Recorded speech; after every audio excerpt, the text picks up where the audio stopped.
और देश प्रदेश में खबर संभल से। संभल में हुए हिंसा मामले में 450 पन्नों की जांच रिपोर्ट अब सीएम योगी को सौंप दी गई है, जिसमें डेमोग्राफी बदलाव और हिंसा की साजिश के बारे में चौंकाने वाले खुलासे किए गए हैं। इस रिपोर्ट के बाद सियासी विवाद भी शुरू हो चुका है। दिखाते हैं आपको पूरी रिपोर्ट। यूपी के संभल में बीते साल नवंबर में भड़की हिंसा की आग और जमकर हुए उत्पात की साजिश रचने वालों का चेहरा अब जल्द ही बेनकाब होने वाला है, क्योंकि हिंसा की जांच के लिए गठित न्यायिक जांच कमेटी ने 450 पन्नों की रिपोर्ट में छपा हिंसा की साजिश का पूरा डेटा गुरुवार को सीएम योगी को सौंप दिया है। आइए जान लेते हैं इस रिपोर्ट में क्या क्या हो सकता है। यूपी के संभल में बीते साल 24 नवंबर 2024 को हिंसा और आगजनी हुई थी। इस पूरे मामले की जांच के लिए यूपी सरकार ने 3 सदस्यीय जांच टीम बनाई थी। इसमें हाईकोर्ट के पूर्व सेवानिवृत्त जज देवेंद्र अरोड़ा को अध्यक्ष बनाया गया था। Retired IPS A.K. जैन और अमित प्रसाद सदस्य के रूप में शामिल किए गए थे।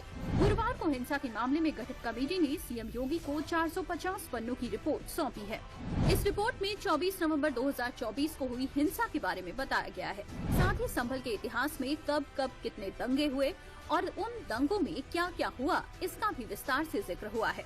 इसके अलावा संभल हिंसा की न्यायिक रिपोर्ट में डेमोग्राफी बदलाव का भी जिक्र किया गया है। जी, ये जो संभल में जो घटना हुई थी, इसके जांच के लिए जो प्रदेश सरकार ने जो न्यायिक आयोग गठित किया था, आज उन्होंने अपनी रिपोर्ट माननीय मुख्यमंत्री जी को सौंपी है और उस पर आगे की कार्रवाई की जाए।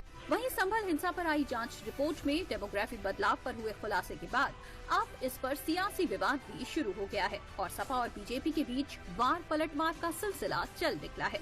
संभल में जिस तरह से लगातार बार बार दंगे हुए और इन दंगे में बड़ी संख्या में हिंदुओं का कत्लेआम हुआ, इसकी वजह से संभल में बड़ी संख्या में हिंदुओं का पलायन हुआ है। और संभल के हिंसा को लेकर के जो रिपोर्ट आई है, उस रिपोर्ट भी इस तरह से इंगित कर रही है कि बड़ी संख्या में दंगों में हिंसा के नाते हिंदुओं को पलायन के लिए मजबूर होना पड़ा। हमने देश का इतिहास देखा है। डेमोग्राफी चेंज अगर होता है तो बहुत सी जगहों पे उसकी वजह सिर्फ यही नहीं है कि आप किसी से डर के भाग गए। आमतौर से लोग अपने कारोबार के लिए पलायन करते हैं।